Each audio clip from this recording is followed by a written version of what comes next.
hello. Well, this is going to be a tasty one, isn't it? I mean, we can't every week be going on about this, that, the other. This week, we really want to get to the brass tacks. You can't be a Doctor Who fan and not talk about what scared you. You can't be a Doctor Who fan and talk about something that really got you behind, literally, the settee, or got you having nightmares or wet in the bed or wherever. So we're going to go there, but we've got an angle to it, as you know. So basically, our debate question I'm going to keep asking is, present Doctor Who as well. Is it behind the sofa or behind the school desk? Should we be scaring kids or preaching or teaching to them?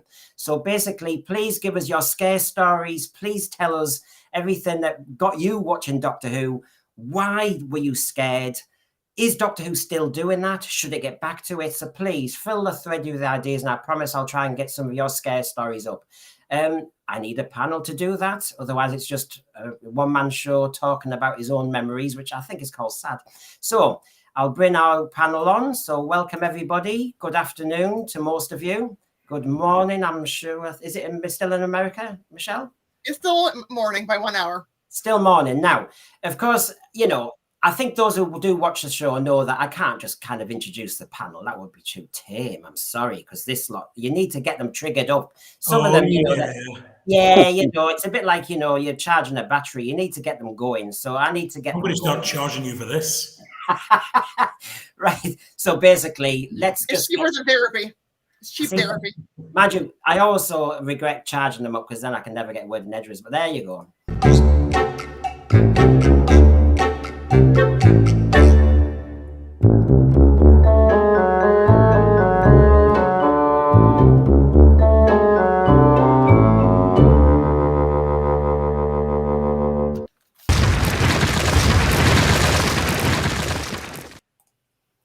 There you go. I'm destructive as well. I've been playing. I tell you. That's Storm Jocelyn or Isha that did that. Which one was it? So maybe if I did 24 hours and no sleep, I might get somewhere on this one. But anyway, you've gathered from what I'm doing there that we are going to look at TARDIS time travel for a second to introduce the panel. Now, how do I do that? Well, dead easy. Here's your first one. The panel can have a really easy hit at this, and I'll show you again. Sorry if I get it right. That's there. So there we go. We're traveling this time to the 18th century. What I want to do, and it's a quick intro to all those who are watching, is before we talk about behind the sofa and everything, I need to establish, is this a decent panel to talk about time travel? Do they know their stuff? So I've taken us to the 18th century and we're going to share a few insults. So basically, do the panel think it's more suitable that the compare here should be called a shag bag or a shabbaroon? So thoughts, panel? Am I a shag bag or a shabbaroon, do you reckon? Well, yeah, I'm just nipping in there. Probably both. Shag bag, I don't know enough about your personal life. Old bag, maybe. What is a shabbaroon? Well, this is the point. That's the point, I think. You see, he's failed, hasn't he? Because I'm testing. No, listen, because if I don't know what it is, I can make up my own definition. You'd be a shabbaroon. I'm for shabbaroon, certainly. It seems more sort of like buccaneering. It sounds right. So I'm right. I don't know what the thread will be thinking. Am I a shabbaroon? Yes, and Edwin Drew, don't worry, the strokers will be coming. But basically, a shabbaroon is an ill-dressed, shabby fellow, also mean-spirited. A shag bag would have been a poor, sneaking fellow, a man of no spirit. So I'm not. Anyway, the point is, we are trying to establish whether these panelists are good enough to discuss time travel. Remember, the Doctor's he's pretty good at about 1 million languages, he said. So is the panel good enough to do this? Now, next one. Let's introduce Michelle. Now, is Michelle a bobtail or a blows? This is getting very personal. What do you reckon you are, Michelle? You know my mouth. I'm a Blowzabella. You're a Blowzabella. She's calling herself John. You've got to know Michelle. Is she a Blowzabella or a bobtail? Well, yeah, I had her tail. Yes, there was a rumour or two. Blowzabella would fit. Bobtail, that's a cat, and Michelle isn't catty. So I'll go for Blowzabella. Yeah. I much prefer poodles. So yes. Again, we're back more at the sort of like Blowzabella sounds more pizzazz, although it does sort of remind me of cats as well, unfortunately. Yes. Well, if you're thinking Michelle's more of a Blozabella, that's an unkempt woman, a woman whose hair's dishevelled and hanging about her face. So, Michelle, you owe them. A bobtail is a lewd, she's a lewd woman or one that plays with her tail. She's or possibly a eunuch. That's a bobtail. So our time travel here is, I don't know if we've been very successful, viewers, on this one. Now, of course, John. Oh. Is John a jolterhead or a tatterdemillion? So we're using our time travel skills. Go on, Hugh. So tatterdemillion, I'm reasonably familiar with. That's sort of like a scruffy chap wearing a thing of shreds and patches, surely. So now your judgment is much more acute. It sounds about right. I just like saying Jolterhead. So it's 1-1. So I have the cast-in vote. Oh, I feel like I'm on Strictly. Oh, what is Jolterhead? Yeah, I'm going to call him a jolterhead because I've forgotten my. Oh, yeah, that means he's a large head, metaphorically, a stupid fellow. There you go. Thanks for that. Yeah, there you go. Welcome to the panel, John. Thanks for that. I suddenly realised why I came on. Yeah, there you go. Feel the love. So, and here we go. Here's Hugh. Is he an Addlepate or Addlepat, or is he a Gundy Guts? Now I know what Addlepate. Addlepat means that you're an idiot. Yeah. That one I do know. I would say gun to guts. Now, Okay. is that just give me? I would say, having sat next to Hugh when he's had a curry, if it was Gandhi Guts, I might agree with that. But as it's not, and it's Gundy Guts, he's certainly not an Addlepate, so I'll go for Gundy Guts. Yeah. So Gundy Guts is a fat, pursy fellow. There you go. So welcome to you. And yeah, the other one's an idiot. So there you go. Welcome to the panel. Feel the love. So that's our. Yeah, so everybody on the thread, there's your panel. There you go. They kind of know the stuff. They knew some of those. They've travelled to the 18th century. They're pretty good on this one. So It's not my day job. now, very early on, folks, as you know, we were a serious channel at times, and before we get going on this behind the sofa discussion, obviously we need our galactic credits. So can I just remind people? Can you remember the Zarbi and the Web Planet? Can you remember? Can you go that far back? Did you watch the recent one on the season 2 collection? Now, come on, folks. We've forgotten about the Monoptera. The Monoptera's had a hard time. So, as I've always reached out, please subscribe. If you keep forgetting to subscribe, now's the time to do it. Get that finger on the button and subscribe now, because you'll be providing me with galactic credits, and I can help with the Monoptera mental health program, because they've lost self-esteem. If you just look at them on that picture, they have lost an awful lot of self-esteem. And the way it was videoed, you know, people mock them. So please, can you, help? Subscriptions, galactic credits. That's what we need, isn't it, John? I mean, did anyone watch? You're all heart, John. You're all heart. Did anyone watch the Red Planet and go, "Oh yes, those poor Monoptera"? I mean, poor. I did. But I do have a second one, because this show gives all the time. We give and we give and we give. So please, if you're still tight out there and you're not giving us a subscription, that subscription will give us galactic credits for this. Remember the Sisters of Khan? Well, we're very 2024 nowadays. If you do watch The Brain of Morbius again, they were quite bearded, weren't they? And actually, that was because some of them were wanting and needing to transition. So basically, we need subscriptions to help some of the Sisters of Khan become the Brothers of Khan. So please provide galactic credits via your subscription, that priceless subscription. Please do that now, okay? So there you go. Please subscribe. Oh, what the hell is this? What the hell is this? Who are you? Are you my mommy?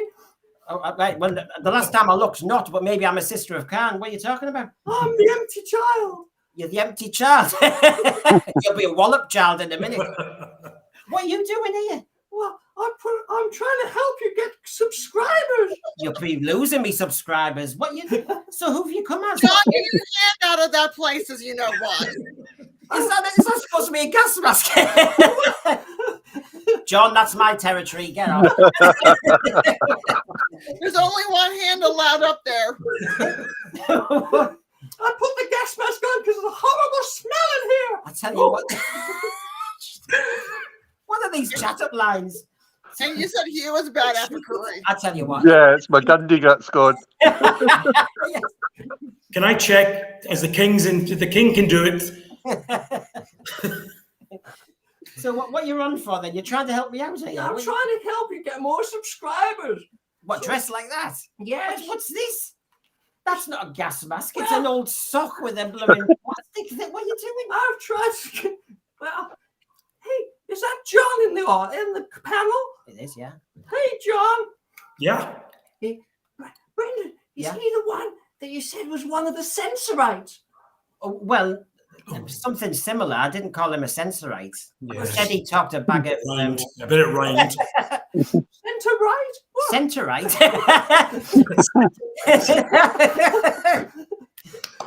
No, I said he topped a bag of.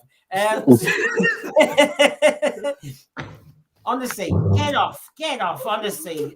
I will. Cheerio. Brendan, DNA testing is really cheap now, so you can determine if you are his mummy. Yeah, I mean, I'm not aware of anything I've done. Anyway, get off you. It was Peasant Revolt homework, wasn't it? Oh, again. I'm Yeah. sick of I that. think it's French Revolution next. Get off. Honestly. So, hello, panel, and hello, viewers. Can somebody give me an email for Ofcom? I'll give you the wrong number. So, behind the sofa, let's start with the real nitty gritty, because I'm only asking this question because let's face it, Doctor Who has lost its way a bit, I personally feel. So please, my big question at the start is, never mind all our favourites, where did Doctor Who, can you think of episodes or stories where Doctor Who got it wrong, where it tried to be historical but it got it wrong, where it tried to be scary and preachy but it got it wrong, the mix or the blend was wrong? Open to you lot. What do you reckon? Well, Oh, no. we've talked about some of the problems of like Rosa and the Witchfinders, but also can we talk about the gym that is Let's Kill Hitler? Oh gosh, she's going heavy. You're going to get me back. You're going to get me back to even more stuff. No, I'm trying to get you mad at the other German Doctor Who fans that you're not gonna work with. I'll have no Twitter feeds left. I was chucked off the gym in Doctor Who. Well, go on, carry on, Michelle. Let's kill Hitler. Well, I mean, even we don't even need to go into the topic. I mean, it was so bad, even I forgot that existed. I mean, for a while, and then I was like, what was really bad? Oh, yeah, that one. Yeah. We don't even go into much deeper. Just look at the title. Let's kill Hitler. Ooh, yeah. No, let's not. So what? Please explain to us and Stephen Moffat, what did they get wrong about that, though? Because, you know, that it's always tried to go historical. It's always tried to educate. Marco I mean, they Polo. could have done a really good story or an historical on there was the famous the Valkyrie plot to kill Hitler. I mean, that is a good historic story that they could have. It just makes it all into like almost like a song and dance silliness. It's just too silly for what is trying to portray. I mean, Yeah, I would agree with that. And Hitler doesn't even look like. I mean, the joke about keeping Hitler in the closet. I mean, you know, or the cupboard. I mean, yeah, don't undermine. I mean, if it's a historical figure of that evil intent, I mean, don't make them a joke. Don't make them anything where you might even sympathise in any short measure. I know. What were you going to say, John?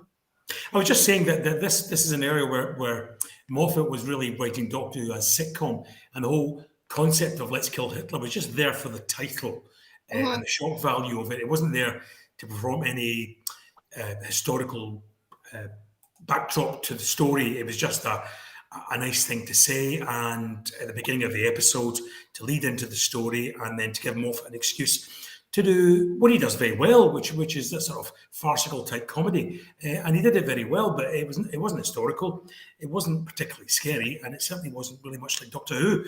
But it was very much like what Moffat wanted to make Doctor Who when he was that way inclined at this particular point in his stewardship. But no, it's Michelle's spot on. And even Hitler didn't look like Hitler. He was just, you know, a man in a moustache, and he was. We all felt a bit cheated too, because Hitler, apparently the fact that they weren't going to kill him, he wasn't really in it. It was just for that joke at the start, and that was it. And Yeah. for those who knew Hitler or were around Hitler, and even to his supporters, he was terrifying to be around. I mean, he has a man of volcanic temper. He was always, you had to walk on eggshells around him. So again, he is one of the most evil people who've ever walked this earth. There's a great documentary that National Geographic Channel does in the United States. It was the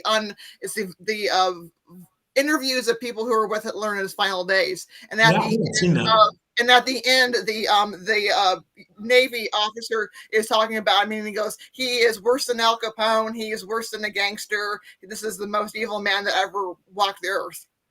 And also, it's funny, Brendan, that was somewhere Doctor Who really hadn't gone before. Was Yes. Hitler and the Nazis? The Doctor tended to avoid that period of history. And that's When eventually went there to treat it with such, farcical humour was a bit off. But then the other thing, and it's been said in the thread, I'm just trying to weave them in. I'm sorry for interrupting. Is if you're going to do a story about German, the Nazi Germany, if you're going to do it in Doctor Who, do it properly.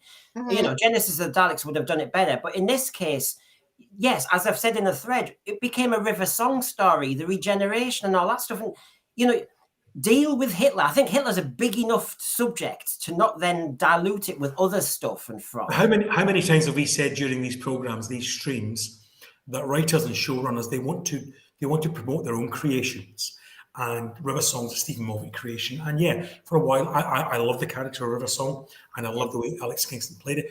But for a time, it did become more about her than it did about the Doctor. And you can't blame writers; they want to sort of flesh out and give their own characters an arc and a journey, which they can't do with the Doctor technically. They can do it within certain parameters in terms of an incarnation of the Doctor.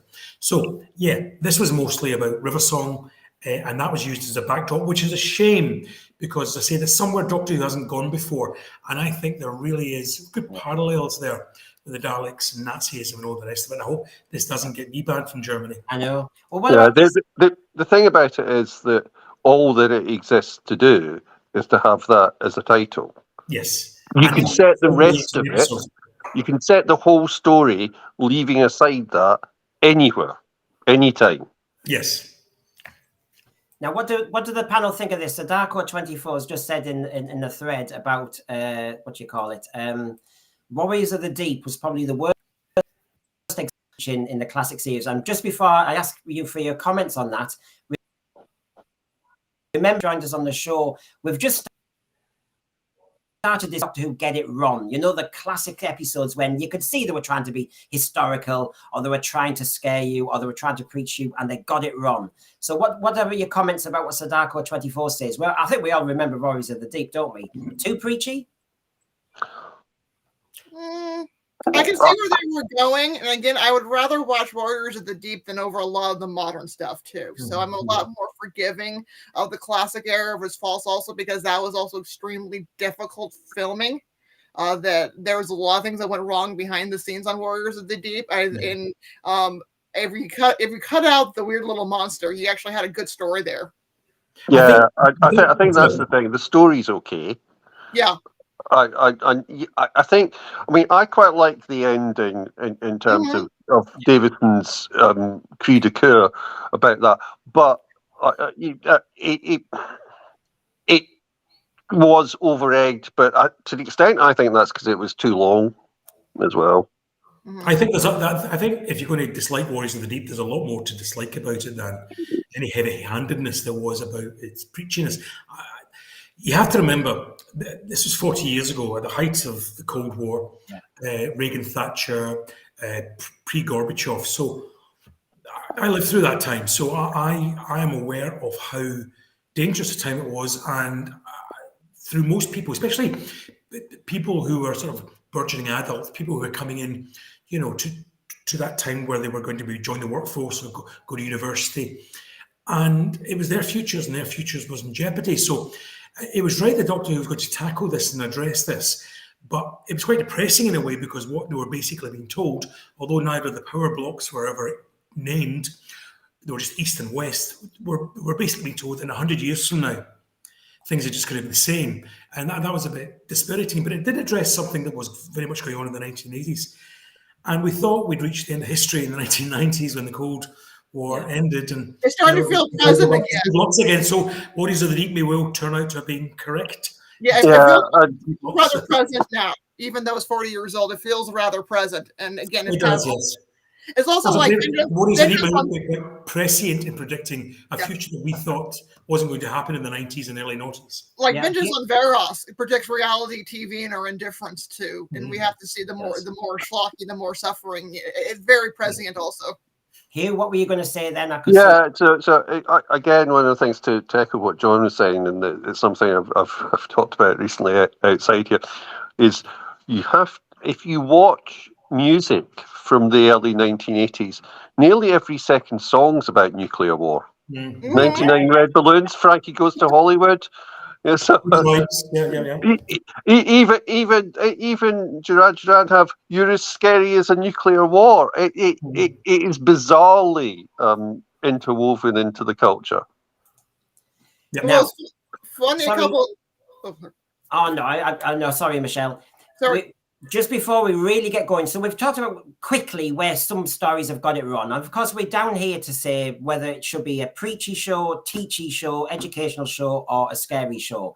Now, I won't get my word in edgeways in a minute, so I'm going to get it in now. So what I want to do at the same time is advertise. There you go. Is advertise that actually I've been trying to sell the channel and explain things. Good old Timescales in San Francisco. He interviewed us the other day. It's on the Sensesphere community page as well. The links are on there. Or find the Timescales on YouTube. And the interview there talked about how you start a channel and all the rest of it. And my memories. But one of my memories, of course, was about what got me into Doctor Who. So here we go.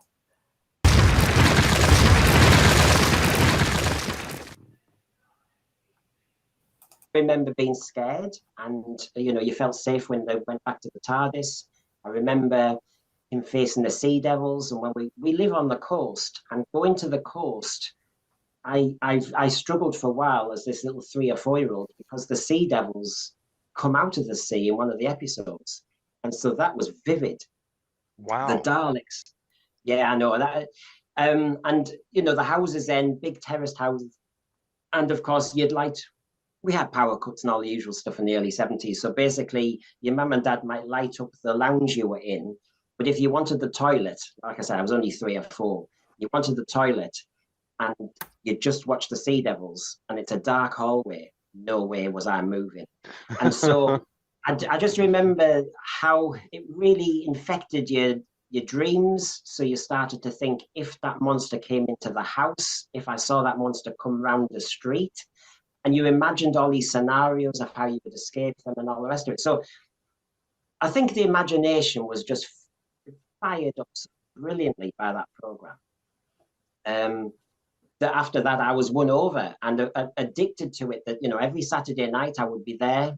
Grandstand, our sports program would finish, quick bit of news, and then you were set up for 25 minutes to think, how scared will I get? They always talk about being behind the settee. I was never behind the settee. Right. No, I was facing it out on my own. But, your parents would be making your tea or evening meal in the other room, and you would be sat there, transfixed, maybe frozen stiff, scared of moving. The Daleks have always really done it for me, though. Really have. We were lucky in the early 1970s when Doctor Who was very, very popular. I know it's hard to compare to when it's David Tennant and Matt Smith, but I do remember in our local town hall, and there was a national tour of John Pertwee, the Third Doctor, and the Doctor Who exhibition. And in our town hall in the crypt, they had the exhibition. And we had to queue for 2 or 3 hours to get in. Now, I was about 4 or 5, and my little brother, who hates Doctor Who, has always hated Doctor Who, was about 3. And so, of course, it was a family event for me, not him. That went down well. And so we queued and queued. And as we descended the stairs and went into the Doctor Who exhibition in the crypt, my mum and dad kept saying, you do know that the Daleks have actors inside and they're not real and it's okay. And I'm going, oh, yes, I know it's pretend. We get down the stairs The first big room is the control room for the Daleks, and they've got 2 or 3 Dalek props just on simple, simple tram lines, and then you had this booming voice of the Daleks, and then they moved towards you. Well, I just ran like the wind. I ran, and I refused to go back into the exhibition, so I missed the whole thing. Really? And how old were you? There you go. So we are discussing Behind the Sofa and whether this is what you should be getting back to. Yep. So come on. I've just explained what got me into Doctor Who. I've just explained what scared me to death. I'm not going to repeat it. If I start with John, what got you into Doctor Who? Was it the scare factor? Yeah, absolutely it was. And although I have memories of the Ice Warriors and Patrick Troughton's time, the scariest thing for me initially in Doctor Who were the Autons in Spearhead from Space. That truly was horror. It was terrifying for a young child. And I was very young, very, very young at the time. Very, very, very young at the time. Not those Autons, that's Terror of the Autons. I'm referring to the Autons in Spearhead from Space, the short window dummies. But even the Autons, the Autons and Terror of the Autons that you're showing there, Brendan, are actually quite disappointing because I found the plain Autons, the rudimentary Autons, if you like, in Spearhead far scarier than the ones they present us with in Terror. The ones in Spearhead were better.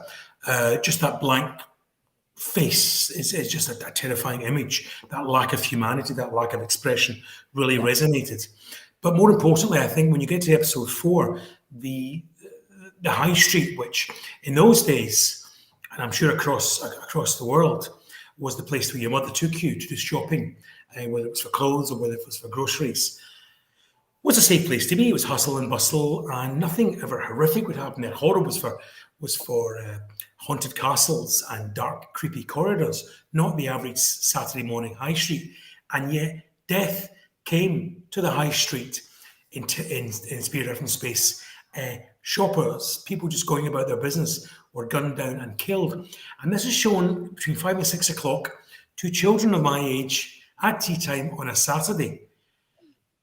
This programme was wonderful because it got away with it. It absolutely got away with it. And it was, if you compare it now, and it's one of those things that the memory didn't cheat, although it can look dated and it can look, some of the effects are a bit ropey, it's still as scary now. It's not as long as I remember it being, but it's still scary.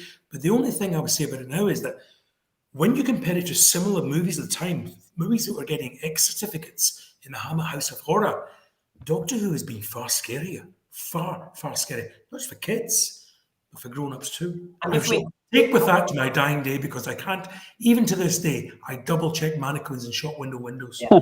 Well, can I add to your point, as in not add to it, but get you to say a little bit more? You mentioned, I understand Spearhead from Space. I just didn't have a photograph of that, so I've just got the Terror of the Autons up. But since Terror of the Autons is there, so back to you, John. I want to say, the question is about, can you preach, teach, scare, or do you have to just exclusive go on one or the other? The Terror of the Autons and maybe Spearhead from Space, there was a plastic element to it. Mm-hmm. And if you wanted to, you could have gone more preachy. I thought it got it right. It had you terrified of plastic. I mean, if you followed it to its logical conclusion, kids would fear plastic and not use plastic. I mean, the message is there without having to go heavily preachy. I mean, do you think they got it right? I mean, just scare them? I didn't detect much in the way of preaching in either story, to be honest with you, Brendan. I don't think they saw the coming disaster that overuse of plastic was going to bring to the planet in terms of the waste it would create and the pollution it would bring to our oceans and our seas. I don't think that was foreseen. I think Robert Holmes took something that was very much growing in popularity and was growing in usage across the economy and used that as a means of scaring the children because plastic was everywhere. Whether it's plastic daffodils, and for those who are outside the UK, there was an actual campaign made by a soap powder company with using plastic daffodils at the time. Children were taking plastic dolls to bed with them. There were plastic chairs, just like the Big Black Pudding, as McDermott called it, that killed him in the in Terror of the Autons too. So I think it was more a fact that plastic was somewhere that was everywhere at that point. And they really emphasised the plastic more so in Terror of the Autons than they did in Spirit from Space. And that's where I think it was more the idea that you're never more than a few feet from something that could be a killer. Well, Archibald Lazarus has just said Joe Grant getting suffocated by the daffodils. So you've got the fear factor there, but are today's children scared of anything regarding this? Although we talked to Brandon, and he's not a child, 21, I think, and he talks about midnight and various ones. Let me just stick to another one from the thread here. Sadako 24. There was a brief touch of morality to Terror of the Autons when the Doctor revealed he neutralized the Master's weapon rather than let the military get their hands on it to replicate. And Sadako, it's light touch, isn't it? We didn't Absolutely need to. That's the right way to do it. Yeah. So if I go to Hugh, I'm not someone who got into it by being scared. Yeah. Particularly. And so I was trying to think of something that could hang this on. And I happened to go for my favourite of all time, which is The Robots of Death. In part because it does have coverage of madness, which is my great fear in terms of anything. So there is that. I think it's interesting because it was just when John was talking about Spearhead from Space, I think he's absolutely right that the very primitive nature of the Autons in Spearhead from Space was important.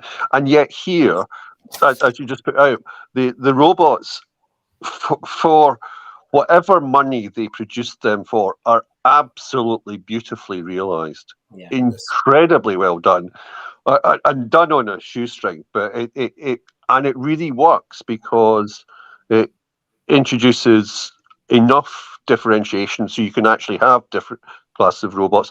And if you want to do, I was thinking, to an extent, your preach, etc. thing maps onto the BBC's thing of inform, educate, and entertain. I think entertain's the big thing.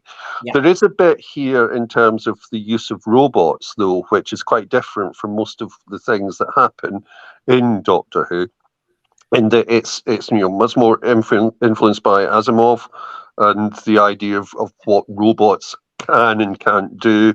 It's much more about a structure in their society, which is generally not what robots in Doctor Who tend to be more automaton rather than this type of functional thing. But the scary thing obviously is that you fall into that uncanny valley, which Poole does, and you do freak out, and both Poole and Dask are affected by the madness in different ways, and that then flies through the rest of what we live with in society. And as someone who's made their career out of computers, I think it's very difficult for people to understand that there is a scary thing there of something completely different. And for future discussion, the other thing that obviously it does is it takes the world of robots, it takes the world of Doctor Who and science fiction and mashes it to Agatha Christie, which is absolutely brilliant. And if you're an Agatha Christie fan, which I was then, it was really interesting to see that type of approach. And that I think Doctor Who does really well with Agatha Christie, which is why sort of like I sent you the other series in terms of that's entertaining in a way. But the education and the informing can be completely different. It doesn't have to be about what's worthwhile. It can be about design, which I think it's fabulous on. It can be about something like taking an influence from another writer, and it can be about what the impact is of something like a robot. I think it's utterly brilliant, but there we are. Yeah. I mean, I'm trying not to interrupt, but apart from just prompt about how far you think this is Doctor Who getting it right regarding, I know you said it wasn't the scare factor, it has got educational value, Isaac Asimov. As a kid, I was scared of in fact, I'm more scared of the Robots of Death more than Cybermen, I think, sometimes, because they stuck to that truth about a robot being unemotional and non-negotiable, really. I loved the D84 element where you had that element of an imposter within. From the robot race, but I learned a lot about Isaac Asimov and the first law of the robots, and thou shalt not kill a human, and we've got AI now, and I just think there was a lot there to learn about. And actually, bottom line is, you didn't have to get all the minutiae of modern day Earth issues, but you realised what it is to be human as opposed to a robot. And there is a sort of.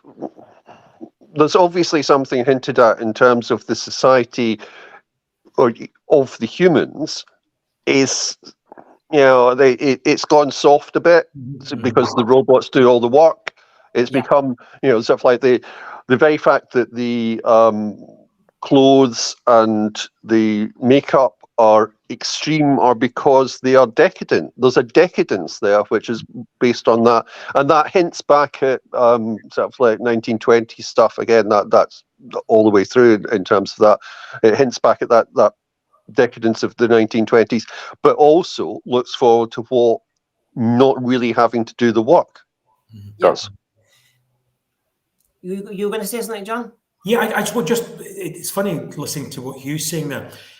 In the human society of Caldor City, where they've come from to do this, has become soppy and to some extent pampered and lazy, and the robots and what we would now call maybe AI is doing all the work. And it's fascinating that Doctor Who is not necessarily preaching, but it's kind of coming close to it there, saying, careful what you wish for, be careful of technology and everything that happens there.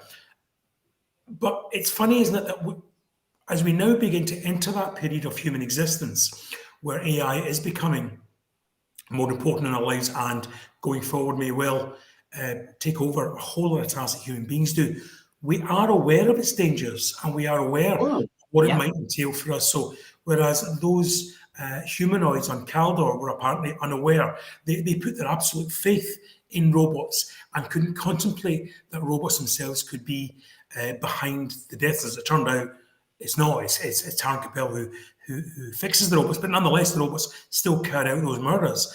And I just find that's fascinating, and that I would love to think that someone on the line, Doctor Who, has influenced human thought over whether we trust AI or not. And I have to say, I love the juxtaposition. He was talking about their design and everything, and the human race getting a bit too aesthetically bothered and lazy. But the juxtaposition of what the robot actually, the killing machine potential, and what they looked like, which was aesthetically beautiful. I mean, they're one of them. I mean, I saw the exhibition about a year or so back in Liverpool. I know it went to Edinburgh, etc. That head, that model is outstanding. I think someone said in the chat that it's not dated at all. It's fantastic. Brilliant. Well, I could tell from the thread, Edwin Droog has been bigging up this story. I think it's one of his favourites as well, Hugh, actually. Again, just to pick up on something there, which at the time, did I pick up on it? Difficult to remember. It wasn't long after, certainly.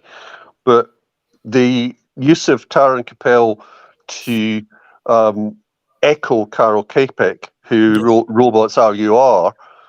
I mean, that's clever enough to be significant, but it's not saying just go and read everything about robots. And say it's got the opportunity to trigger you to go and read more, but it doesn't say go and read more with a big stick.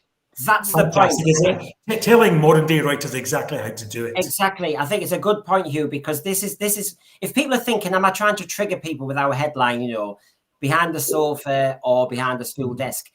Good story writing isn't shabbily done and rushed. It carefully interweaves it into the narrative, and you don't realize it's almost done by osmosis.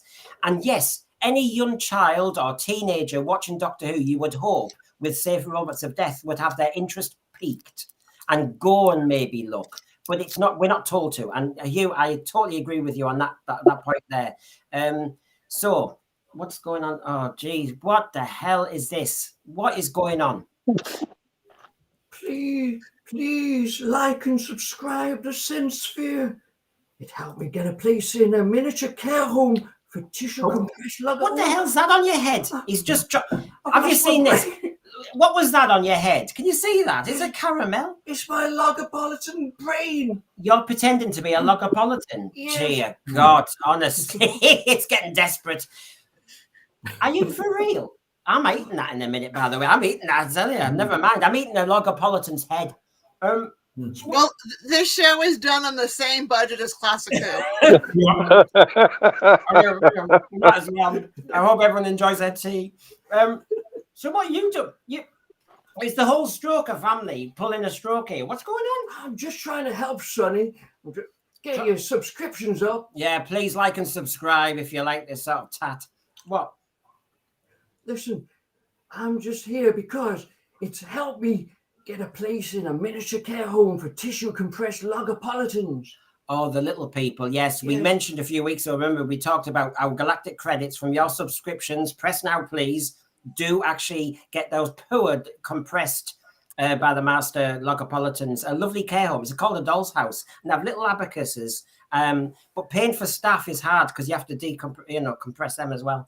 And what else? Hey, John, Oh, your Logopolitan dress has come off. You're Oh, supposed bless him. You know what? He looks like when he's dressed properly, he looks like a Demis Roussos from Logopolitan. are you trying to fat shame me, Oh, I son? can't do that. You're sounding as bad as your blooming grandson, Yes, Wokey. Wokey's been teaching me some things, I'll tell you. Right. Anyway, I'll take No. your schmuck off. There you go. John, you remind me of one of my crazy Logopolitan mates of mine. Oh. He Which faced- one? Oh, well, he faced the hellhole of Brisbane sweatshops in Logopolis. Oh, the Brisbane sweatshops. Yeah. Do you remember those, John? Are you saying John sounds crazed and mad? Well, you're just like me. Oh. Yeah, I'm sure I got better things to do with a Tuesday night than come on here and be insulted by some wig on a stick. I tell you what, John, there's no stick up me. Oh. No, it's not the hand, actually. Could be change the picture format, and there very soon will be. So, He doesn't have a stick up there. He has a hand up there. so you want subscriptions. You're trying to tell the public that apparently a subscription will keep you off the telly. Well, no, I'm just here to help Sonny. Yeah, you're helping an awful lot. Cheers for that. So Go back to your care home. please like and subscribe. Bye. Bye. I hope entropy gets you. Are you due a nap? I tell you what, he's already been. The master's already decompressed him. Look. Bye. Yeah. Bye bye. Back to your doll's house. Back to entropy. Yeah, I'm sorry, folks. See, people are watching us or they're listening to us and they're going, "What is going on?" It's called madness. It's called madness. I've never been so insulted. Well, good. My work is done. Michelle, we're talking about what gets you into Doctor Who. Now, Hugh has given us a nuanced version, which wasn't the fear factor. John, it was the fear factor. What was it with you? For me, I saw commercials for the first time for really Deep Breath and this wild, crazy world in Victorian England, but with a time machine and modern day people. That's really what piqued my interest to tune into Doctor Who. And then I saw this crazy fun episode with dinosaurs and really creepy robots putting people's skin on, which was like terrifying. This idea that they're all walking around in some people's skin. So it's a combination of the history, the mystery, the craziness, the scare factor. And what age though did you watch it? Because I'm always concerned Don't when. ask that. Well, I'm going there, John. You know, if I was a puppet, I'd get away with it. Michelle, I was 30. because that's what I mean. And I'm interested as in, because I'm talking about the scare factor and behind the settee. So you're not correlating with that, are you? It's when No. Doctor Who got you for another reason. The reason really I got into Doctor Who is also I had just moved from California to Virginia and I hadn't got my job yet. My mom was still traveling back and forth. So I didn't really know anybody back here in Virginia. So, you're a little bit lonely at first. And I was just channel hopping and I caught on the BBC America marathons for the new Doctor for that week. And I got sucked into watching this crazy show. And then I actually sat down, and I rarely do. And I still, except for Doctor Who, watch it live, sat down at 9:00 Eastern time and watched Deep Breath and fell in love with it. So when I ask the question, and I've just put it up for a second, behind the sofa or behind the school desk, what is Doctor Who good at best? Scaring, teaching, or preaching? When I asked that question to you then, Deep Breath got you. Do you think Doctor Who should go back to the days I'm talking about, or do you think no, Doctor Who should be doing something else? No, I agree. I started with the modern, but I absolutely adore the classic over the modern. For the fear factor, particularly, Well, because you can still educate. You can still have these wonderfully allegorical stories. The Macra Terra, and allegory for censorship and mind control, and almost a communistic society where everybody has to be happy. If not, you're bringing down the state. Even you can have these great allegory stories like Robots of Death, Robots. Yeah. So many other ones. Earthshock. You can still have these allegorical stories that make you think afterwards, and then you can connect the dots. I mean, if I just could posit my version, I mean, I ask the questions and sometimes I get away with not giving the answer. My answer is Genesis of the Daleks. I have to say, I just thought that story taught me so much. It's a brilliant story. It's a masterpiece. It's a brilliant six-parter. As you know, many six-parters sometimes fail. You know, they go a bit wobbly. This one, I just thought was a masterpiece. I mean, forget the origin story and all that stuff. I'm not going to go there. But the reason it was a thrilling story. End of episode 1 scared me to death with this new character, Davros. You know, we had the mist. We had some kind of ruin. You had this kind of skeletal, emaciated, battle, worn person. You had the Daleks, of course. So you had the fear factor there. You had the Mutos, who sounded scary. They weren't scary when you saw them, but the Mutos sounded scary. You had the whole idea of nuclear Armageddon, but you also saw the horrors of trench warfare. I was learning about insubordination. I was learning about the politics of power. I was learning about internecine rivalry. I was learning about Machiavellian politics and lobbying. I was learning so much from Genesis of the Daleks. I learned about regicide. I learned about how it's evil and it's not a good thing to chase the purity of any race. So much as a 6-year-old watching that, I learned, and yet it was a damn good story. A lot of it I picked up later, and I think one of the arguments I would have about Doctor Who is you can have a damn good story first and foremost.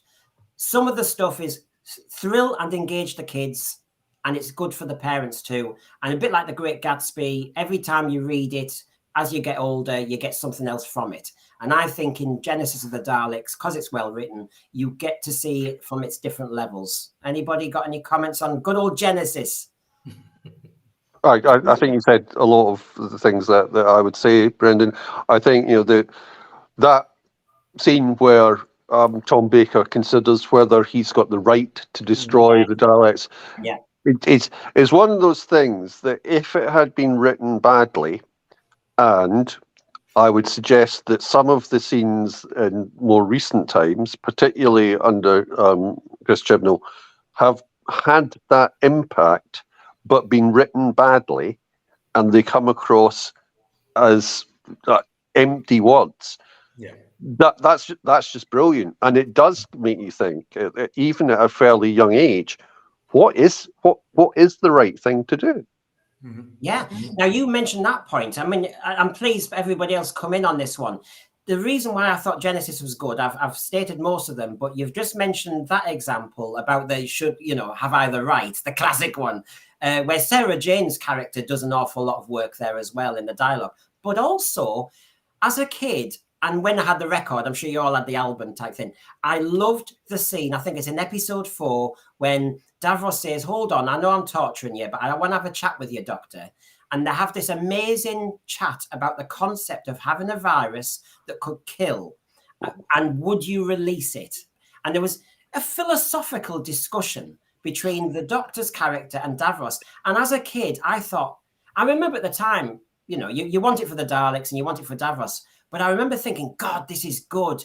And I've always gone back to that scene and have a right scene. So yes, Hugh, I just think it has so much good, clever writing. And yet again, I'm going to say it on screen.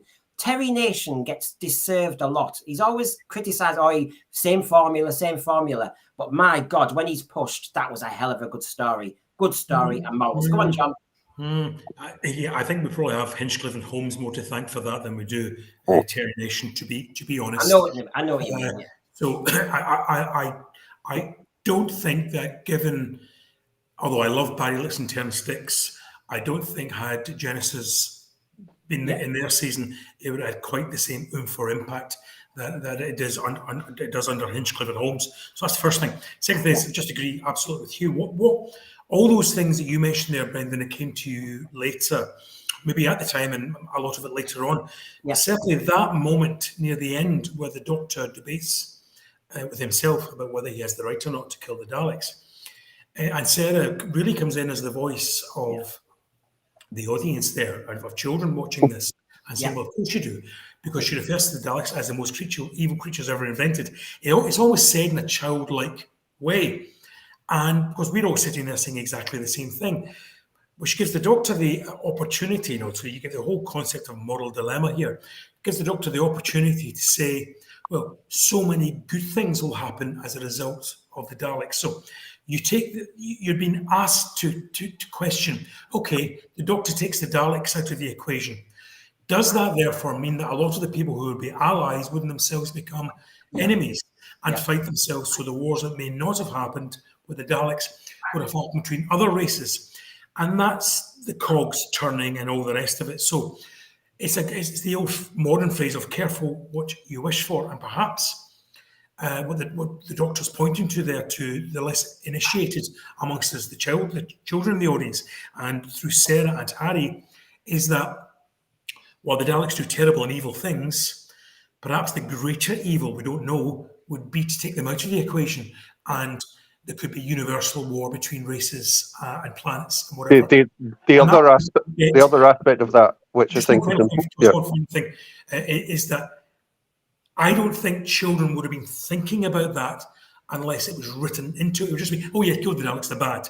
So that's again another fantastic example of encouraging your young audience, or even your adult audience, to go and think, yeah, because the last line of it, out of evil might come some good. Yeah. And that's the point that the story is making, and that's to be borne in mind here. Yeah. Hugh? Yeah, the other point I think that's important there is that it's the Doctor questioning this, who is sent there by the Time Lords to destroy the Daleks. Yeah. And he's questioning, so it then switches the question to how good are the Time Lords? Mm-hmm. Yeah. Hugh, what's amazing is they're certainly hypocrites, aren't they? They're certainly hypocrites, because on the one hand they're getting the Doctor to do what he would quote their dirty work, while at the same point not soiling their hands. We're just watching, me and Jamie, Genesis at the moment on iPlayer, and I have to say, thinking of Hugh's point as well, it's fascinating. Actually, now we've had the Time War, that actually the Time Lords' hands are dirty on this one. They want the genocide of the Daleks, and yet we now know, and that in a way, if you do it retrospectively, that means the Time Lords always knew that actually that would give them a one-upmanship in the Time War. I tell you what, there is a possibility. Never mind all this Origin and Destination Scarrow and going back and doing silly things with sink plungers. There is a good story there you could do, because the Time War means that the Time Lords are actually trying to destroy the Daleks before they started. That is, that's naughty business. Oh, look, I've switched. I've put them all to sleep. Michelle. No, it's good, Michelle. The other great thing about the classic era and also stories like Genesis of the Daleks, because it is a multi-part story, it allows the story to breathe and expand, and they have these moments where they can have discussions without always being whiz-bang explosions running around and trying to wrap the story up in 50 minutes. So again, you have these moments where the writers can actually write. Mm-hmm. Yep. And on John's point, I get it more now. I mean, obviously, I got it a few years ago, but the geopolitics, the Cold War, in some arguments, is safer because of two strong blocks than having this mixture that we have now, where we've got a lot more powers about and the planet's more unstable. So, as you're saying with the Khalids and the Thals, there is a point where actually that kind of stalemate between the two, as long as one of them doesn't get a nuclear weapon versus the other one, and that both domes work, it kind of shows you that a stalemate is safe for the planet. I mean, I think it's got levels. Anyway, that's me in Genesis of the Daleks. I saw in the thread earlier, somebody was saying some of the John Pertwee stories did preach a little bit.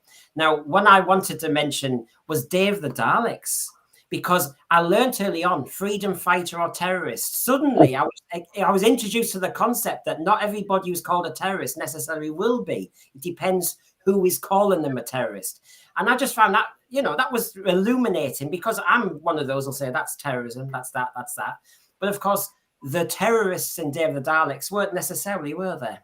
Well, interestingly, Terrance Dicks in the novelisation sidesteps all that by calling them guerrillas, as Angela Rippon would have when she used to do the news in the BBC in the 1980s. So he just refers to them as guerrillas, and doesn't go for freedom fighter or for terrorist. But I think we as viewers are invited to view them as freedom fighters. Yes. More so than terrorists, even though a lot of their actions in certainly the present day has led to loss of life, innocent life.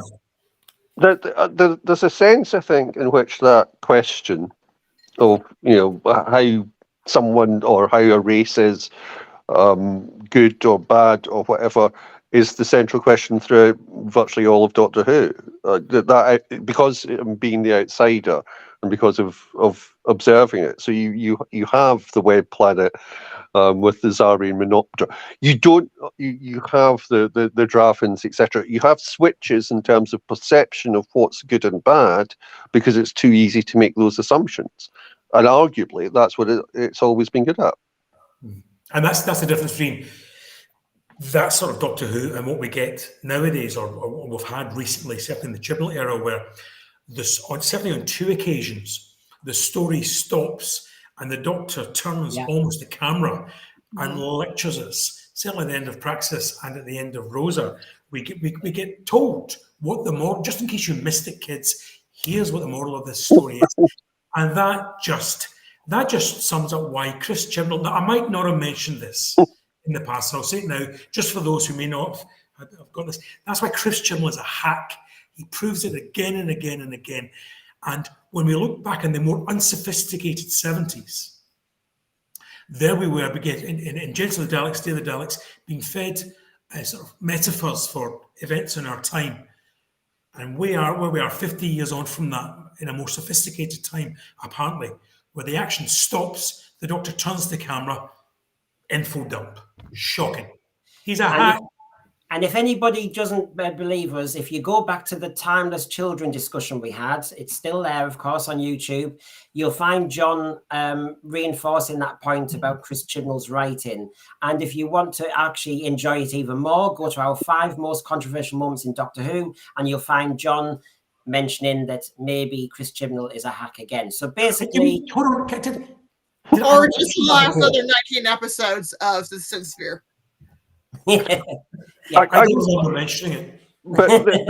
But this is back at another thing that have been discussed in the Timeless Child conversation, which I enjoyed, which is that it's not just to do with what Chris Chibnall is or is not. I mean, he's a fair enough writer for writing some stuff, just as Terry Nation is a fair enough writer for writing some stuff.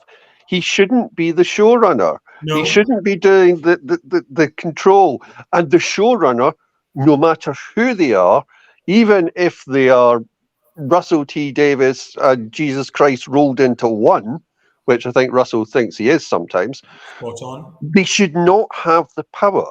It should be balanced by having script editors, by having producers that actually contribute, rather than say, yeah, it's all the showrunner. Yeah, and that's Sadako24 at the time regarding Rosa. He's just said here about one of his problems with it is it posits the idea of white supremacy lasting into the distant future. Do you know what, Sadako, at the time we were discussing this, and the other thing is, it's a cheat. You shouldn't have this white supremacist as this kind of alien creature. It is the human race, and it was a cheat. Yeah, of course it was. And the whole thing was deepens the power of the civil rights movement.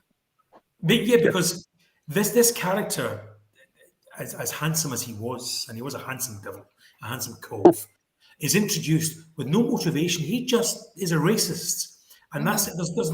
There's absolutely no motivation for this. So again, it proves how clumsy, and I'm surprised that Mallory Blackman allowing her name to get attached to whatever Chris Chibnall has done to her work, but it was just clumsy. There was absolutely no need for any alien influence in this story at all. It could have been, like Black Orchid was supposed to be, a historical story without any alien, apart from the TARDIS crew, influences at all. As we said previous to that, there was enough racism going on without having to use a further layer and an alien with a fancy gun to be going on with there. This is where, obviously, Brendan, I'd mentioned Black Orchid as part of it, which is, part of my whole thing about doing Agatha Christie. But whenever Rosa was announced, I thought it was going to be a pure historical, the first one since Black Orchid. And we have to remember, Black Orchid is the only one in 57 years that works like that. Now, is it the greatest story? No. But it's clever enough and it's engaging enough that it works. But we have the thing where the older historicals tended to have really famous characters and utilize them, whereas Black Orchid is just a frippery.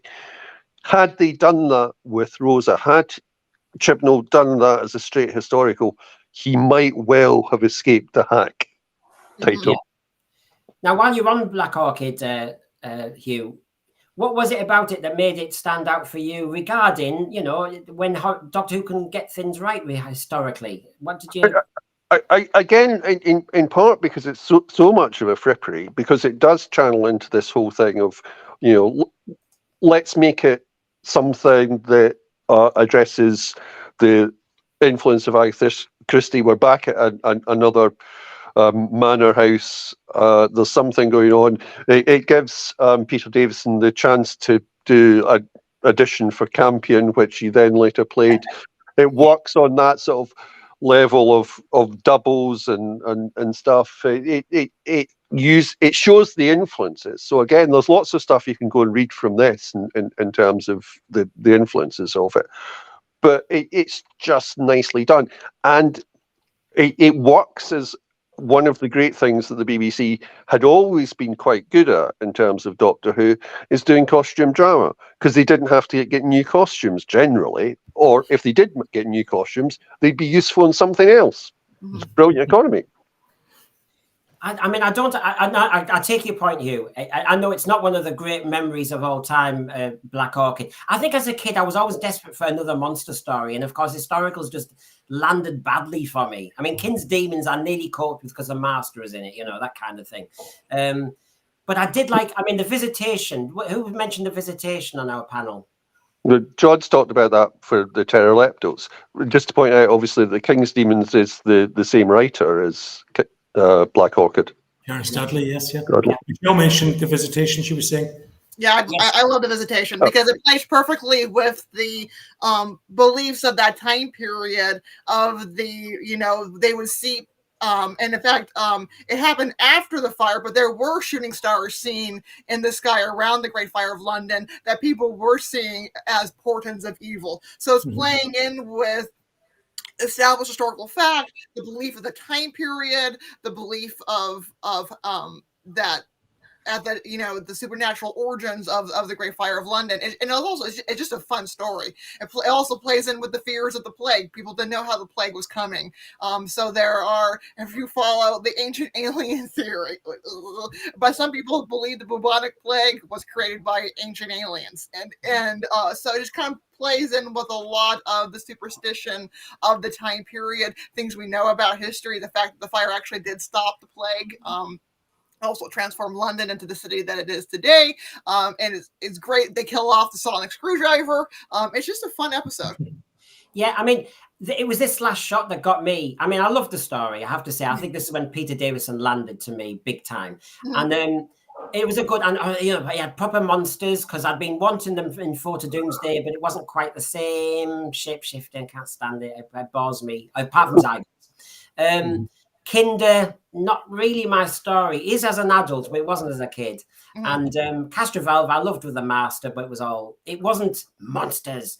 And so I love the pterodactyls. But of course, that last shot when you saw Puddin Lane, that's the light touch historicals I liked as a kid. I have to be honest. I know that sounds superficial, but I like that neat trick he did. That's what I liked, you know? Yeah, and they're asking, well, shouldn't we stop it? Or like, it'll work out on its own. Yes, exactly. What was that, John? You're muted, John. We can't hear at the moment. Sorry, I'm having issues with the dogs here, so that's the reason why I was why I'm muted. I'm just thinking, why my dog's got a bad cough, so I was just thinking, while he was coughing around about me. Say again. I was just thinking, why did I tell you to unmute? What a stupid man I am. Sorry. Yeah, go on. Not upset at all. So your thoughts on I love The Visitation, and I think The Visitation does that sort of historical lightness of touch thing. That even the name of the story, The Visitation, it would require children to go and find why is it called that, and therefore get people into when a play came, it was referred to as a visitation. So I think that's quite clever of the writer and of the team at the time to do that. You could argue whether or not teachers and lecturers would be happy with the idea that the pterodactyls and their machinery were the cause of the Great Fire of London, where that would influence children of the time to have a false view of history. I think it's a bit playful, and even if they did at the time, then they would grow out of that. But the fact is, the Great Fire of London started in Pudding Lane in that year, and Doctor Who didn't change that. I'm a bit more concerned about modern days celebrity historicals where whether it's Churchill or Queen Victoria going and sort of runabout with the Doctor for quite some time, rather than it's more for the fun of it, rather than the historical backdrop being integral to the story. I mean, Tooth and Claw, while I enjoy that immensely, it's a great horror story. It's a great adventure story. But it could have been set anywhere at any time. It didn't have to be with Queen Victoria in a castle in the Highlands. So, but it was what it was. But I just think that when you have got the Emperor Nero interacting with the Doctor and the Romans as the lusty old so-and-so that he was, I enjoy that far better use of an historical character than some of the more sort of runarounds we get nowadays. So would you have it down as a celebrity type one? Because it was listed in from our panel. Michelle, you picked The Empty Child. So first of all, John, would you have said The Empty Child was a bit of that kind of light touch nonsense, or are we happy with that kind of Dr. Dancer's Empty Child type of scenario? I think it was very much light touch. I didn't see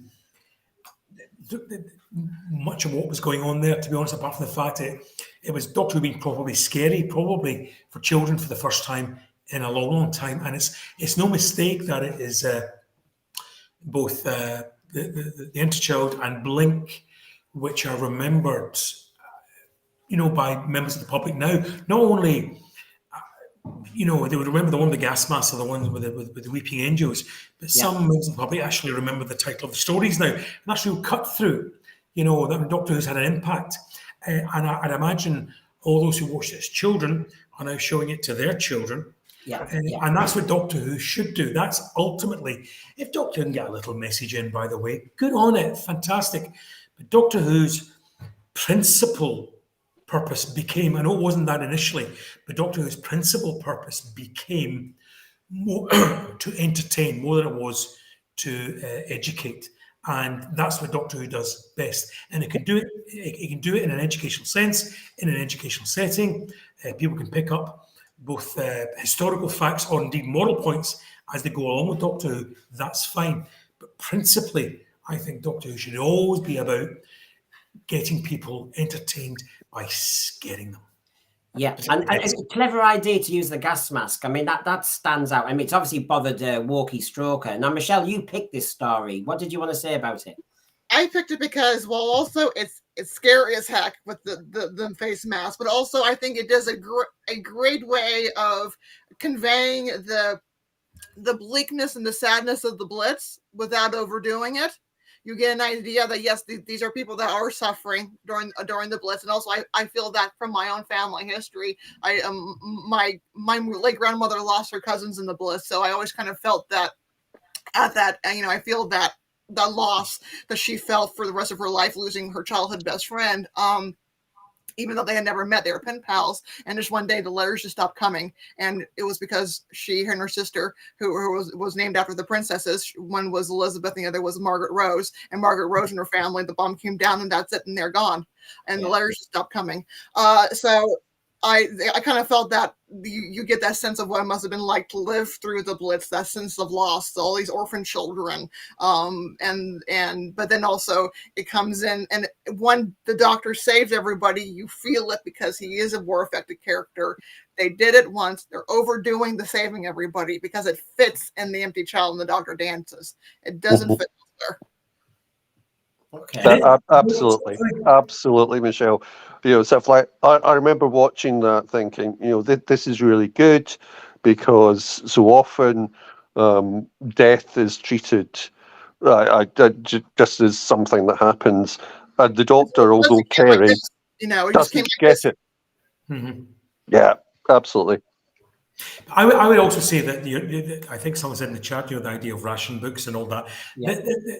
That's not too, if you like, fulfilling its secondary purpose. If in terms of if it wants to educate or inform children, then that comes along. It may well stimulate further investigation, but that's an ancillary. That's a side product, an auxiliary part of that, rather than the main purpose of the story. Interestingly, however, it's noted that what The Empty Child does in New Who is something that would never have been contemplated in Old Who. That what we're talking about, rationing, and the butcher turns up, the notion is given that the butcher's having an affair with the father of the house as well, which gives us a little nod about things to come perhaps in New Who. Yeah. But also, obviously, it's the introduction of Captain Jack, and this is where, whenever we had the discussion on sexuality in the TARDIS, another great episode if anyone wants to go back and listen to it, then it's not. I never see that as a problem, because it's Captain Jack. That's fine. He's wandering in. It's not the Doctor. Yeah.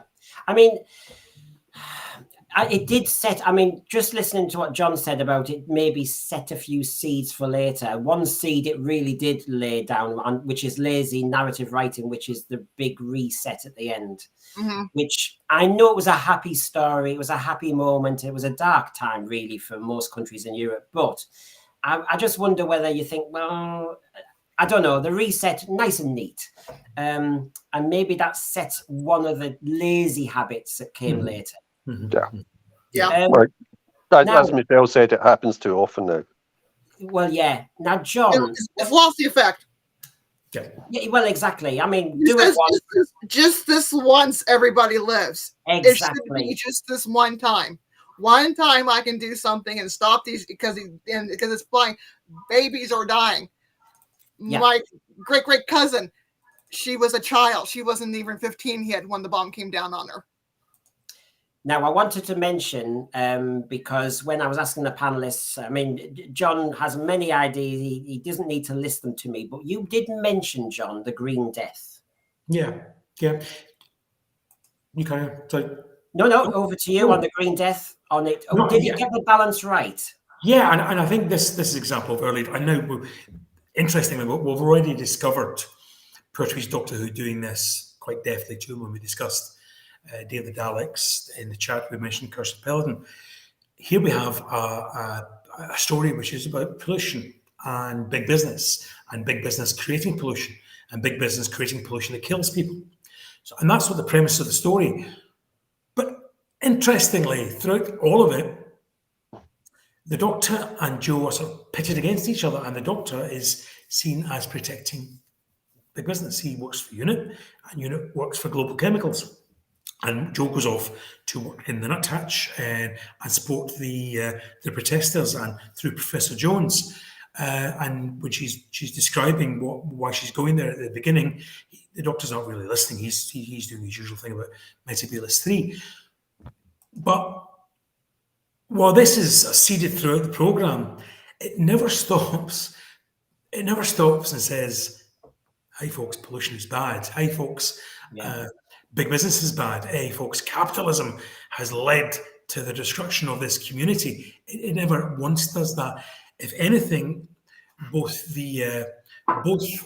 the sides in this leave you, there's good and bad on both sides, because in Global Chemicals, it turns out that it's the computer, the AI, who has gone rogue. So there we are again, and not perhaps doing things for the benefit of humanity and more for the benefit of profit. So it's not the humans, it's not the business men or women that's doing this, it's the AI. Whereas on the other side, with Professor Jones and that, it's very much made clear that, you know, they're against development, whatever, although they're happy to support the pollution of the planet through the mining of coal and the global warming that may well create. But nonetheless, a message comes from that, in that polluting is bad, and we should watch out for it. And Barry Letts was very, very, very keen that he get that message across. But we're not sledgehammered with it. We're not hit over the head. What comes first throughout this is a good story, so that when you come away from that, what you remember are growing green Welshmen and giant maggots, rather than the Dr. or Joe turning to camera and delivering a message. And just to add to that, you've got Archibald Lazarus, no clunky preaching in the Green Death. As a kid, it was those giant maggots, and it was seeing, as John has just said, that glowing green face and arm, I think it was, of And that's the memory. miners. I mean, I was actually in hospital. I remember this distinctly. It was Did you have a green face? Yeah, I was actually seriously ill, and they had a big telly at the end of the ward. The wards were enormous in those days, and at the very end, they had a tiny telly, and luckily they put Doctor Who on, and it was the Green Death, and it was in black and white. So the Green Death, black and white, how does that work?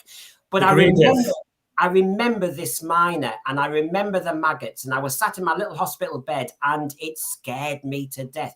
But isn't it funny about kids? I wanted to watch it again and again, and this story sits with me. It engaged me, it thrilled me, and obviously as I got older and read the Target book, as John has said, I got the other messages that were going on.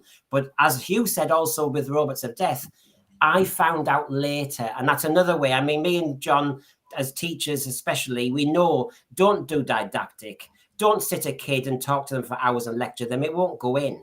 But you know, Brendan, interesting, I think nowadays, if the Green Death was made today, the Doctor would be very much with Cliff Jones and all that side. The villains, it would be very much on the business side, and there would be almost moustache twirling. It would be very much, forget green, it would be very black and very white. It would be, the point is, even then, for the supposedly unsophisticated 70s, Doctor Who has been a much more nuanced in its writing than modern whoever manages. Yeah, I think you're spot on. And this is part of our debate, really, isn't it? Which is, what does Doctor Who need to get back to doing? Doctor Who is famous. It's synonymous with the phrase behind the sofa. It's synonymous with that. Doctor Who's been discussed in Parliament multiple times. One was Terror of the Autons, about scaring kids and trusting policemen, the plastic daffodils, the Cybermen in the 60s and the Monster Season, State of Decaying Vampires. It was discussed in Parliament again. Mary Whitehouse baiting, which is what we seem to do well in the 1970s. That's what Doctor Who, to me, is good at. And that's what won me over. I grant that Hugh says it wasn't quite that for him. But the truth is, and I think, John, you've hit the nail on the head. If Green Death was remade now, I would be frightened to see that actually the focus would go in a very different direction. Can I just add to that? Yeah. I think even the BBC, not as an organisation, but those who work for the BBC understand this themselves. Because interestingly, in the review for, I think it was The Star Beast, the reviewer from the BBC website referred to the programme as being a delivery system for the message. And this is the thing, Doctor Who should be a delivery system for a cracking good bit of programming. And if you can get a bit of a message in there which people walk away with, that's absolutely fine. But what comes first now is we're delivering a message to you. And if you can get a bit of a story out of it, that's great too. Nonsense. Yeah. I mean, I think that's, you know, the tragedy is whenever it goes down that route. And I think for most of New Who, it hasn't. You know, actually, it's generally followed the story. There have been bits of message, but it hasn't been sledgehammer. I'd agree with that. And I think you know, sort of like that's the worry now, is that it does feel sledgehammer. I think, you know, the problem with Chibnall is, as we discussed earlier, is he writes this message at the end to sort of like late call, you know, and that's problematic. And that's bad writing. But for most of this, it's been enjoyable, and sort of like in terms of the move on and picking up on your earlier point, Brendan, about having people who are historical. You know, that obviously one of the other episodes I picked up is the Unicorn and the Wasp, which is, you know, I think works in the main as a bit of fun. I could have done without the. I don't even want to call it science fiction, because it's just an utter mess in terms of having a wasp human sort of baby or whatever it was. It was just that was just bad, but it was quite fun. It worked as a lighter episode, and having all of the Agatha Christie titles in it was fun, interesting, and, you know, obviously, just in terms of what's now acceptable, is we won't be seeing Gareth Roberts writing for Doctor Who again. Yeah, which is a shame. Interestingly, the reason why Gareth Roberts wrote the Vespiform, the Wasp, into that was purely because, and I had the same book, the cover of Death in the Clouds, had a giant wasp in it. And he, before he read the book, he just assumed that in this story there's a giant wasp. And so when it came to write the Doctor Who story, the inclusion of a giant wasp came part and parcel of that whole notion of the original story and his association with Agatha Christie. Perhaps in maybe a further draft, they could have changed that, and it might have made it more sensible. But I think you're allowed to get away with it. But yet again, it's another celebrity historical where Agatha Christie gets involved in a runaround. And why the Doctor Who team at the time felt the need to sort of, you know, implicate the Doctor in her disappearance, which actually happened, and her time away at the hotel in, was it Whitby? I can't remember. Harrogate. Harrogate, at the hotel in Harrogate. I don't know why they felt they need to do that. The story didn't need that. But again, it's great final London territory with Doctor Who. Then just but I'd say that one works sort of like fairly well as a light one. The whole having someone come in who's famous, it's okay because there's a bit of detective story. It has referenced it before. The number of stories that Doctor Who gets out of this type of thing is amazing, which is why you don't have to write The Timeless Child to get more Doctor Who stories, because you just have to bash Agatha Christie together with sort of a big multinational company and you'll come up with something. Yeah. But it's sort of like one of the ones which works in terms of the New Who and use of people is Vincent and the Doctor, and that works because there is a message, and there is a message about mental health there. Yeah. Mm-hmm. Yes, I mean, it's funny, isn't it, as fans, what we accept and what we don't. And I think there's an element of inconsistency in all of us as well. You know, we know when it's too preachy, we know when it does this, but I like the Vincent and the Doctor one, and yet it's doing the same trick that I don't like in another Doctor Who story. You see, for example, my little rule in my head is I like it. Comedies do this as well. You create a character, but you don't see them. And they're, you know, like Erin Dawes or something like that. Yeah. So I liked it when Doctor Who would say, I met Napoleon, but you never see him meeting Napoleon. Right.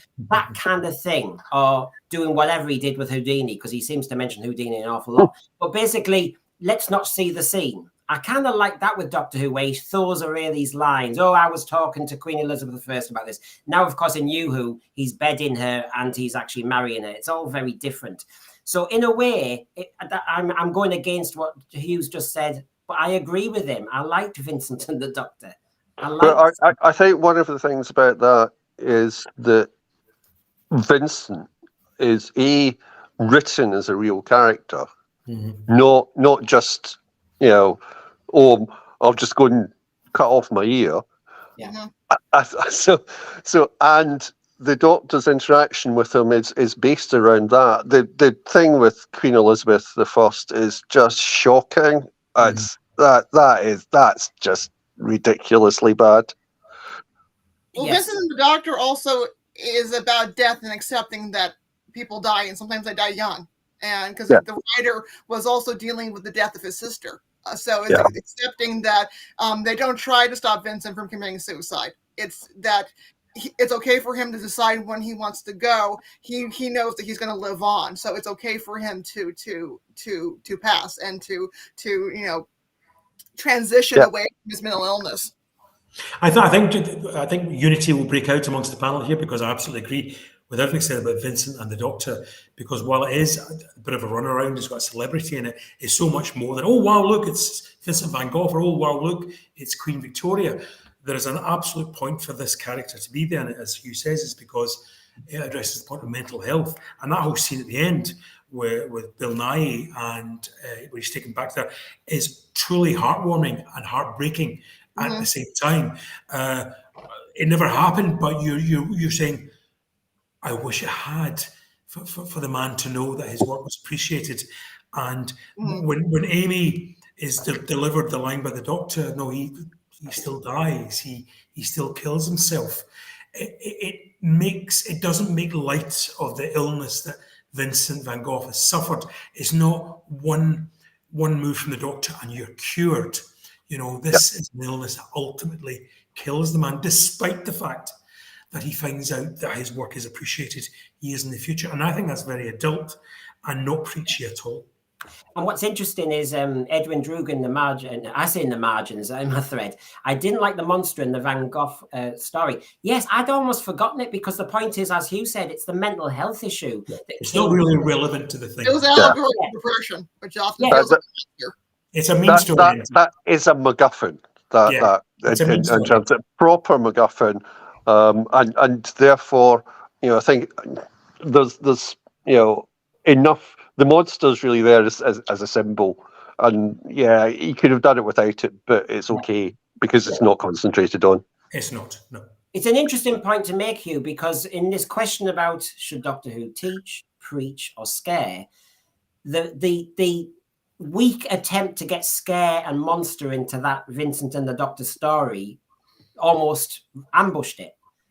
Because it didn't need it. That's the point. And so it's interesting on that one, how it worked. I tell you what, and adding to John's point on this, that last scene with Vincent van Gogh and Bill Nighy and everything, that really is what everybody wants from every family member when they die. You think, I wished I'd said that, or I wished I'd heard that. Because everybody wishes at a funeral that the person who's died hears what's being said at the wake, etc. And Vincent and the Doctor does that. It tells somebody actually, and there's a touch of that in Quiet Dead, isn't there, where Chris Eccleston's Doctor says, you are red, yes. And people know you. And I love that little touch. That's all it needed. And Charles Dickens really. And then it knows that he only has 6 more months to live, too. That Yes, and so again, we're back at your point, Michelle, that, as you were saying, Brendan, that they don't save these people. No. So it's not. It's interesting when it sucks. And people do die young, and we lose people in our life, and it sucks, and it hurts like hell. But that's also part of life, and that's something we need to understand and talk about. That's something, and it's something I used to say elsewhere. The regeneration scenes of Matt Smith, the dialogue about death and you being a different person in each part of your life, whether you're a dad, whether you're a teacher, whether you're this, that you're all still one component, even if you regenerate, so to speak. Mm-hmm. Do you know that type of dialogue? I thought Stephen Moffat was quite pitch perfect when he talked about death. Mm-hmm. And as you say, Michelle, Doctor Who has to do this stuff. You're a kid. Mention it. People always say that if life works out properly, the first time you come across death as a kid, it's a pet or something. Mhm. And it's like a rehearsal. But Doctor Who has been doing that for a while, and it does do it well, even in this new iteration. I thought the Matt Smith regeneration dialogue was stunning. I've used it in assemblies many times because It's the best. It's the best. And strangely enough, he can't repeat it with Capaldi. Capaldi's gone far too long. It's a real waste because Capaldi's a much better actor, and it's a real shame because it just when is this going to end? You know, for God's sake, just change, man. And then he does, and then we wished he hadn't. But you're right. The Matt Smith, that whole comparison with being a different person throughout your life, but that's okay. That I love all of that. That is really, And I will, and I really know it will not illuminating. be one moment, but it's time to change, and it's okay. Yeah, and your breath on a glass, this horrible feeling of mortality that you're just there for a moment and then you're gone, like breath on a glass. Oh, you've really cheered me up today. Sorry. And again, this is, I think, compares sort of very favourably with what happens with David Tennant.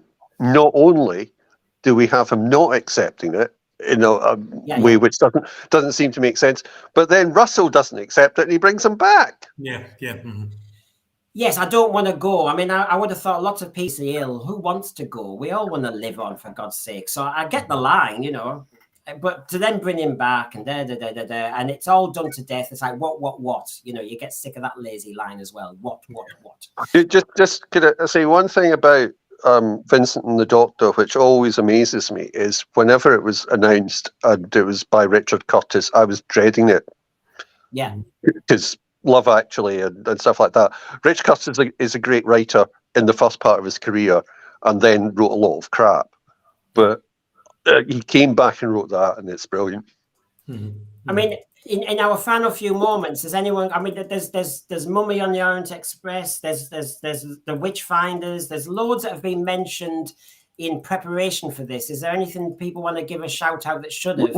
Was Michelle going to talk about Witchfinders? Because I quite like to hear about what the take is on that. The Witchfinders again. It was obvious that when you have a female doctor, you're going to deal with witchcraft. But the way, again, they handled it was sloppy. Yeah. To make it sound like the women really were possessed by something and they deserve to be punished. There is still debate in historical circles. We don't know what caused the Salem hysteria. And in fact, in Salem, Massachusetts, they don't call it the witch trials, or they call it, it's referred to as the hysteria. We don't know what caused it. We still have debates about, was that a genuine medical issue? Was it a psychological issue? Was it just a money land grab? And so to make it sound like that these women were possessed by something, or and that it's been a long time since I've seen the episode, so I don't remember a lot of the details, but to make it sound like they deserved the punishment that they received is just insulting because these women and men were innocent. They were not witches. They did not practice witchcraft. Yeah, and given that, one of the great works of literature of the 20th century is based around that in terms of the Crucible, it's shocking that was so off-piste for that, because the Crucible is a brilliant piece of writing about something that's nothing to do with what you're watching. Yeah. It's all about the Cold War, but yeah, again, because we're still trying to understand what causes the hysteria outbreaks, and we see them at various points of time. And who do they always target? They target the women who have the least protection in the community, the widows, the single women, the vagabonds. You see that in what happened in Salem in 1692. Even here in Virginia, we had witch outbreaks. Except in Virginia, they wouldn't execute. There may be a couple of them that got executed because we lost the records, but the most famous ones, they actually didn't know what to do, so they kept bouncing it around the court system because they're like, well, we can't really prove what is being said, so we were not sure if she's a witch or not. The Gray Sherwood trial, and so they make it sound like, oh, these people are possessed or there's some sort of alien influence. It cheapens the persecution that these genuine women suffered and the barbarity and the cruelty of them being under torture. They confessed under torture. They were kept in jail until their families could pay them out. So ever they were from a poor family or all their assets had been seized, they sat in the jail for months after being acquitted. Yeah, can I just say something about that, Brendan, if you don't mind? It's fascinating to listen to Michelle speak about that there, because when Doctor Who, Yes, Dr. Rutherford, yeah, when Doctor Who chooses to address a subject like that, you'd imagine it's because two things: A, because it's got something to say about it, or wants to say something about it, which Michelle has quite eloquently said. And B, the time is right, perhaps because the Doctor is now female. So that sort of two sort of things meeting together to do that. But what we end up with is a story which really could have been set anywhere. It's just about a monster and a bit of panic. And the whole backdrop becomes just that, backdrop. And it's interesting that while women were the victims of this, the villain of this turns out to be a woman. Or in the shape of women, that's the one I've seen. So it's very clumsy, and it seems that from an era which wanted to, get a message across, be it woke or otherwise, really tramples all over the proper message which it could have got regarding this particular period of history. Alan, dunking alone, they were being drowned too, and granted, the idea was for them to be executed, and it was determined whether they were a witch or not. But still, it's torture. It's and everyone is upset about waterboarding. Well, that's where it came from. Yeah, but there's a real opportunity there for the Doctor being a woman to be an integral part of the story now, and for the Doctor's experience to reflect what's going on there. And to me, it's just sidestepped completely. Yeah. The other thing about it is I cannot believe that Alan Cumming was not aware of the attempts to get the witches in Scotland who were murdered pardoned. Mm-hmm. Yeah. I know this is when you've just got to be careful. I was going to pick up on Michelle's point. You were talking about the months in jail and all the rest of it. And if you do a 45-minute episode, you can't do that. And I'm going to go back to sometimes you need to do episodic. You need to build that jeopardy. You need to build the context. If it's worthy, do it properly so that we can actually see the struggling. I mean, how long was the Peter Davison Doctor in jail in Snake Dance? And you'd need the Jodie Whittaker Doctor to go through quite a lot of that kind of unfairness, injustice, and everything. And in 45 minutes, you just can't do it. Or she's shoved in there, nothing, because they would chain them. They would chain them to the wall. Yes. Some woman's in there chained like this. How long have you been in here? I've been in here for 6 months. Yeah. Great point from Archibald Lazarus in the chat about it could have been done as the massacre. Yes. Great. And that again, this is one of those ones where if they'd done that as a straight historical, I think it would have been brilliant. Yeah. And and I'm sorry to, just remind everybody why we're doing this discussion.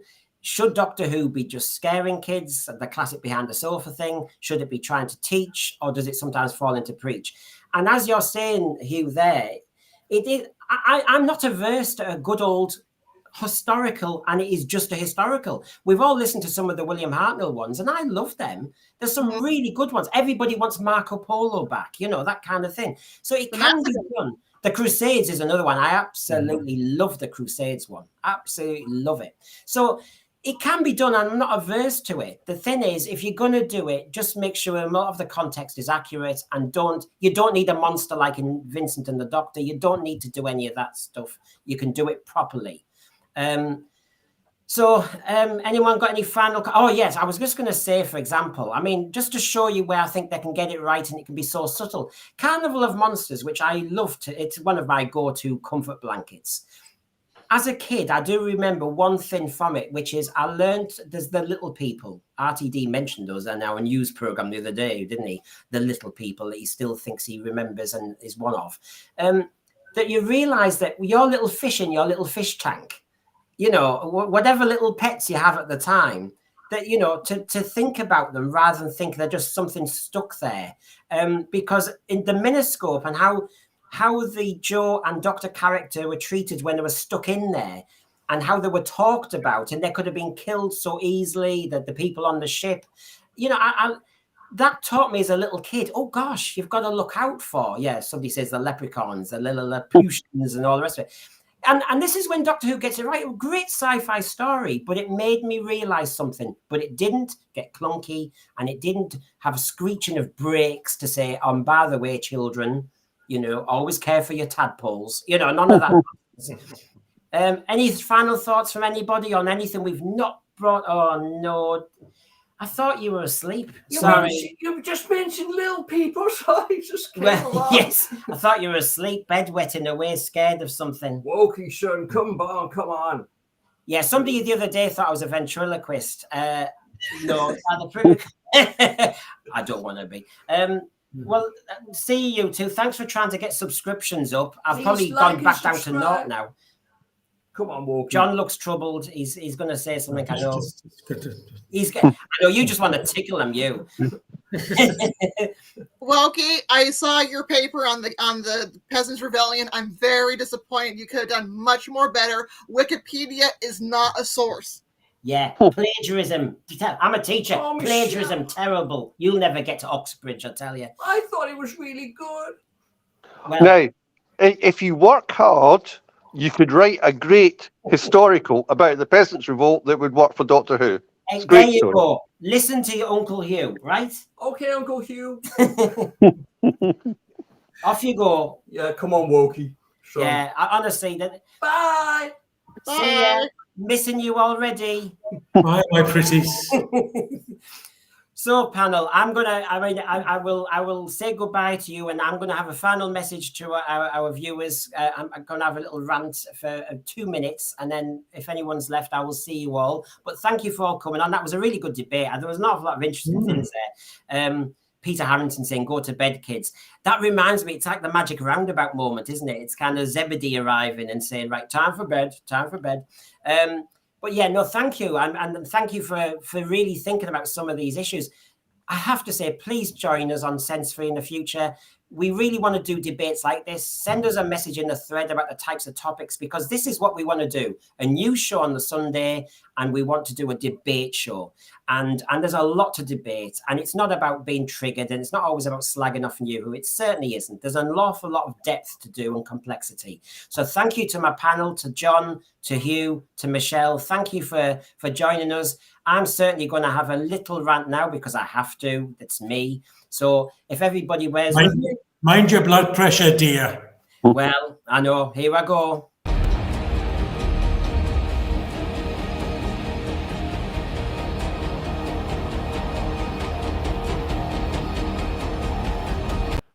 Right. Okay. It's a short one today, but by God, will I go for it. Right. So, should Doctor Who focus on getting the kids scared, screaming, and struggling to sleep at night, or should it inform, educate, and entertain according to the original John Reith diktat? Well, of course, sometimes Doctor Who hits a rich theme of blending the two. More often than not, though, Doctor Who lazily falls into just scaring or just preaching in a clunky way that fails to be woven into narrative. I strongly feel, as a 70s kid, and I would say this, wouldn't I? I think Doctor Who's unique selling point is to scare the kids, do some Mary Whitehouse baiting, trigger some complaints in Parliament, and get the media classes talking and debating whether Doctor Who is too scary. That is what it did so well in the Hammer House style period of the 70s with Hinchcliffe and Holmes. It is where, in the 60s, for example, in the Monster season, they did so well. I do not buy into the current mantra that Doctor Who should educate and preach on issues like trans children. I understand as a kid that the Wombles, by their adventures, by their characters, were telling me to be tidy and put litter in the bin and to recycle. Doctor Who was never that obvious.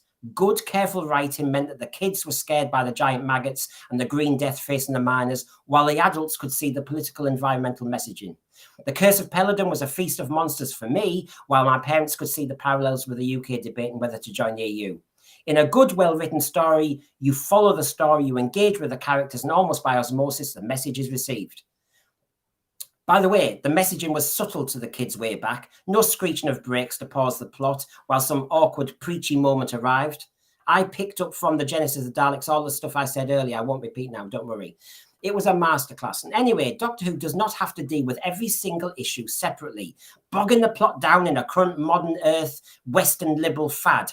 Teaching kids to be respectful and a decent moral hero is sufficient. Follow that and the kids will be decent adults. You cannot justify didactic preaching to kids. It is just run and shoddy writing. If me and John as teachers just decided lazily to talk at kids for hours, they would not learn. And engaging, immersive experiences where the kids learn. So scare them and engage them and the message will be sent. And I think Doctor Who rightly caused controversy from time to time in getting kids behind the sofa. And yes, that phrase is synonymous with Doctor Who. So my own question is answered. Doctor Who is best at and famous for scaring and thrilling kids. Parliament debating things and all the rest of it. You don't find kids at school discussing, saying, oh, did you notice that lovely documentary on the existential crisis of the Solomon Islands? No, you don't. They'd say that they failed to sleep, that something scared them, something made them jump. That's what we want Doctor Who doing. So my answer is thus. Was Logopolis famous for being about a dreaded double maths lesson taught? No. So no more arguments about Doctor Who needing to preach and educate. I want no episode of Doctor Who and the great, Greta Thunberg bots. No Doctor Who and the Lecture of Death. No Doctor Who and the Deadly Lesson, or the horror of Flunchog. The Invasion of Time would not be famous if about a detention being imposed. The Power of Kroll and Meglos was not about some evil head teacher. Warrior's Gate is not remembered for being about the Schoolgate's bully. Fort of Doomsday was not about the minute's countdown to the start of an exam. Snake Dance was not about hormonal teenage lads in states of undress messing in the PE changing rooms. Enlightenment was certainly not focused on an assembly message. Caves of Androzani would not have been as good if about those cavernous dark PE sheds with the kit in. The Mark of the Rani was not the legacy of being caned by Mrs. Husseini. The Happiness Patrol was not about some dinner lady fascists you had. The Big Bang was not focused on a first school date. Neither was Deep Breath, by the way. No. They were famous for scaring and thrilling us and taking us beyond the everyday. That's how I feel. That's our final message. And so from that, I need to say goodbye. I would say that we will be on very soon. So please look out for us. But thank you for everybody for tuning in. That's our 20th show in 6 weeks. Thank you for being loyal. Thank you for supporting us. Thank you for spreading the word. And hopefully we can build this channel together. Please subscribe if you haven't already. It's been a pleasure talking to you. So see you again.